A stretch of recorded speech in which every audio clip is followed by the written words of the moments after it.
¿Puedo solicitar una pensión de incapacidad permanente si tengo una protrusión discal o una hernia discal?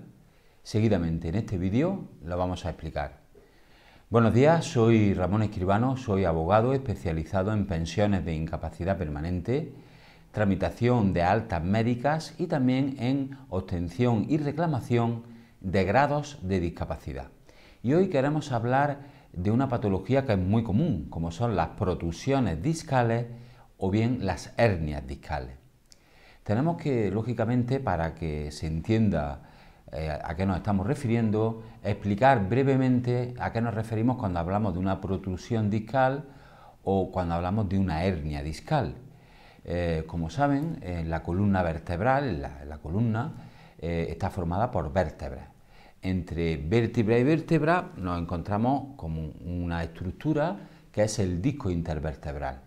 El disco intervertebral lo que hace es facilitar la movilidad, sobre todo, y da funcionalidad a la columna vertebral, ya que si no, pues las vértebras estarían unidas unas con otras y no podrían tener ninguna funcionalidad. Pues bien, el disco intervertebral es el que provoca que esa funcionalidad de la columna sea la adecuada. Ese disco intervertebral está formado normalmente por un borde exterior que es fibroso y duro y que contiene dentro de lo que es el disco un núcleo que se llama el núcleo pulposo, que es más esponjoso y que tiene como finalidad la que acabamos de mencionar anteriormente, facilitar la funcionalidad, la movilidad de la columna vertebral. Pues bien, cuando ese disco que existe entre vértebra y vértebra se abomba y sale de su posición original, podemos hablar que eso es una protrusión discal. Y cuando ese disco, además de abombarse, rompe el tejido en el que está inmerso y se sale fuera de ambas vértebras, sale fuera del espacio donde está destinado habitualmente, eso es una hernia. Pues bien, tenemos que tener en cuenta que todo esto es una forma de introducir el contenido del vídeo, es que si podemos o no solicitar una incapacidad permanente por esta patología, por tener protrusiones discales o una hernia discal. Nosotros no somos médicos y no queremos explicar este tipo de patologías como médicos, sino simplemente, como decimos, para introducir el siguiente paso de si yo tengo una protrusión discal o si tengo una hernia, puedo o no solicitar una pensión de incapacidad permanente. Tenemos que decir que esta patología de protrusión o de la propia hernia puede estar localizada en cualquier segmento de la columna vertebral. Puede ser en la zona cervical, en la zona dorsal, en la zona lumbar. Es más común en la zona cervical y sobre todo en la lumbar porque son zonas que están más expuestas a los esfuerzos físicos. También queremos mencionar que es muy habitual que haya personas que puedan tener protrusiones discales que estén asintomáticas, es decir, es una patología muy común, pero que podría ocasionar problemas en la persona que lo sufre y dependiendo del problema que genere, se puede plantear o no una petición de incapacidad permanente. ¿Cómo sabemos si en un caso en particular una persona que tiene una protrusión o una hernia puede solicitar o no una incapacidad permanente?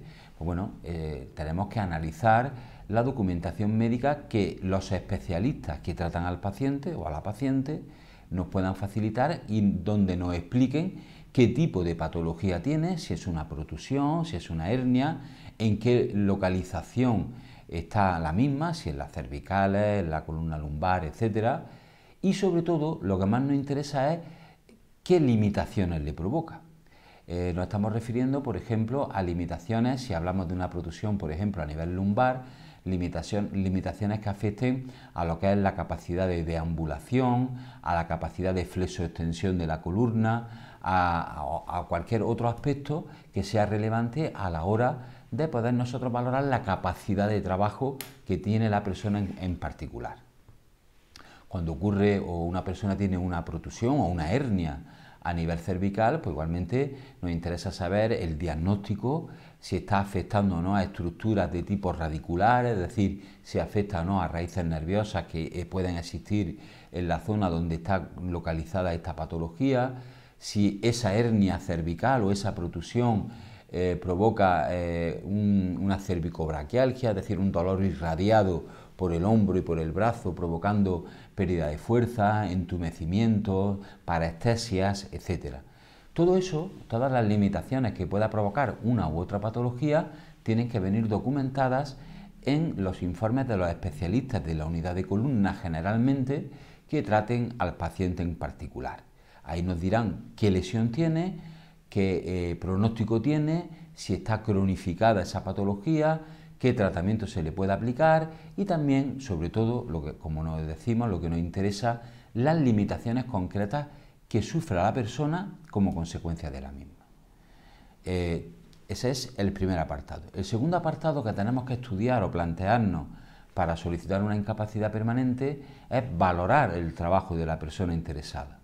Tenemos que valorar qué requerimientos se le exigen a esa persona a nivel de la localización corporal donde tengamos esa hernia o esa protusión. Por ejemplo, volviendo al ejemplo anterior, si tenemos una hernia o una protusión a nivel lumbar, tenemos que valorar qué requerimientos a nivel lumbar se le exigen al trabajador o trabajadora que tiene esta patología. Por ejemplo, un trabajo de mucho esfuerzo, como es el trabajo en el campo o el trabajo en la construcción, por ejemplo, pues si tenemos una hernia que limita la capacidad de fuerza a nivel lumbar, ahí ya tenemos algunos datos objetivos para poder plantearnos solicitar una incapacidad permanente, al menos para ese tipo de trabajo. Depende de cada patología, las limitaciones que provoca y de los requerimientos que se le exijan al trabajador o trabajadora en su trabajo a ese nivel, el poder plantearnos si hay suficiente materia o hay suficiente gravedad para poder solicitar o no una incapacidad permanente y el tipo de incapacidad permanente que en cada caso en concreto podemos utilizar o podríamos reclamar. Por eso, y a modo de resumen, tenemos que decir que sí es posible solicitar una pensión de incapacidad permanente si tenemos una protusión o una hernia discal, pero tenemos que acreditar que provoca limitaciones que, comparados con los requerimientos que se nos exigen en nuestro trabajo habitual, provocan que no podemos realizar el trabajo y que, aunque podamos realizarlo, nos supone una penosidad y peligrosidad a la hora de realizarlo. Todo esto se tiene que estudiar cada caso de forma particularizada y de forma individualizada. No cabe decir, bueno, como tengo una hernia o como tengo una protusión, pues ya directamente puedo solicitar la incapacidad. No, hay que estudiar cada caso en particular con estos puntos de vista o estos criterios que acabamos de explicar en este vídeo. Y analizando el caso individualizadamente, podríamos determinar si se puede plantear una reclamación de incapacidad, el tipo de pensión que podamos reclamar y el momento concreto a partir del cual se podría reclamar. Terminamos el vídeo como siempre lo hacemos, poniendo de manifiesto que en nuestro despacho la valoración de su caso en particular, es decir, si en su caso en concreto podemos o no solicitar una pensión de incapacidad permanente por una hernia o una protusión, que es el caso del vídeo, o por cualquier otra enfermedad, esa valoración de su caso en particular es totalmente gratuita, a través del correo electrónico. Nos tiene que enviar un correo electrónico a la dirección que viene en este vídeo, al correo electrónico que aparece en este vídeo, explicándonos su caso. Nosotros lo estudiaremos y le informaremos a la mayor brevedad si podríamos o no reclamar en su caso una incapacidad permanente. Y si lo desea, incluso le haremos llegar un presupuesto cerrado y sin compromiso con el coste que supondría que nosotros nos hiciéramos cargo de su reclamación. Sin más, espero que el vídeo le haya gustado y hasta el siguiente.